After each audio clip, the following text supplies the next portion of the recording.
It was the end of my shift.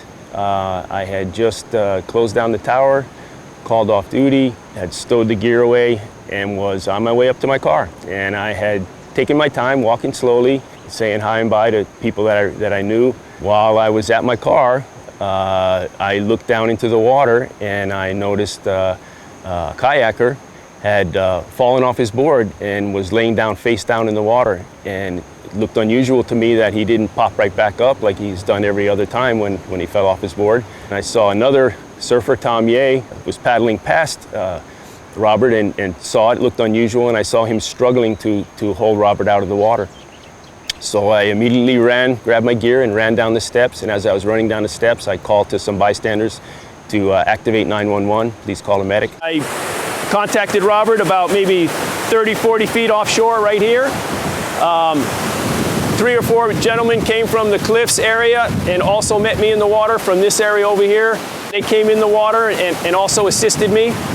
We brought him up on these rocks right over here, and that's where we laid Robert down, right on the ramp right here. I had already started the assessment on Robert. I found no pulse. I began CPR. 2 minutes, maybe 3 minutes into CPR, we got the AED out, got the pads opened up, and it called for a shock. Right after the shock, he did not respond, and I did probably another 2 minutes of CPR, and then it stopped me to analyze one more time. And I stopped, cleared the area, called for a shock, and we shocked him again. Again, he did not respond. We continued CPR, and I was probably 2 minutes into this course of CPR, when the medics arrived. They loaded him on the gurney and took him up the ramp and headed up to the top toward the ambulance. And they transported him to Hilo Medical Center. I don't think it could have been done any more smoothly and expeditiously than it was. And it was a contribution from the entire community down here, and much more than just myself. 2 weeks later, I got a call at my home one evening, and it was his daughter, Kanani, calling me to thank me for what I had done for her father. And I didn't realize it at the time. I thought I was just talking to her on her phone here in Hilo, but it turns out she was in a hospital room from Queens and was calling me from the room. And she had it on speakerphone.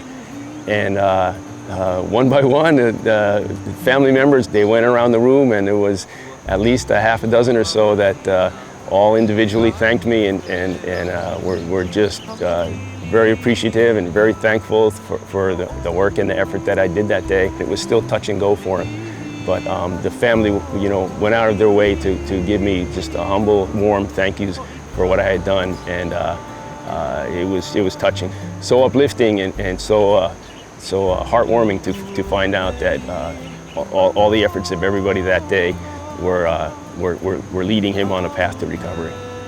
I can't explain it. When I think back about it, it is so much more than just me and my efforts. There was contributors throughout that whole process, from beginning to end.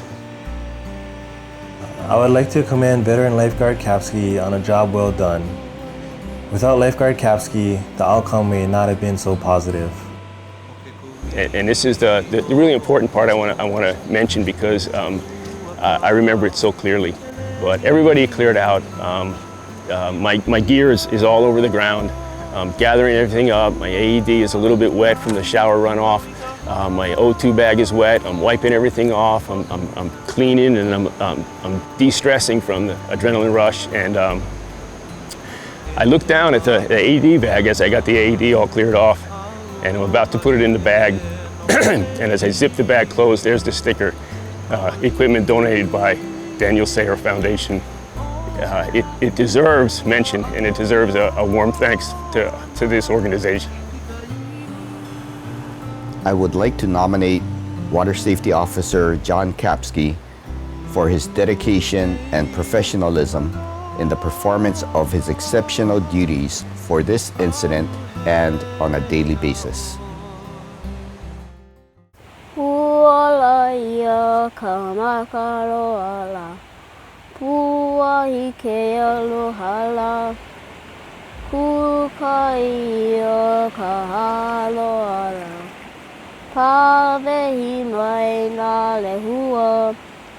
Mai ko o kuia ka halawa ea, mahalo e ngā kua.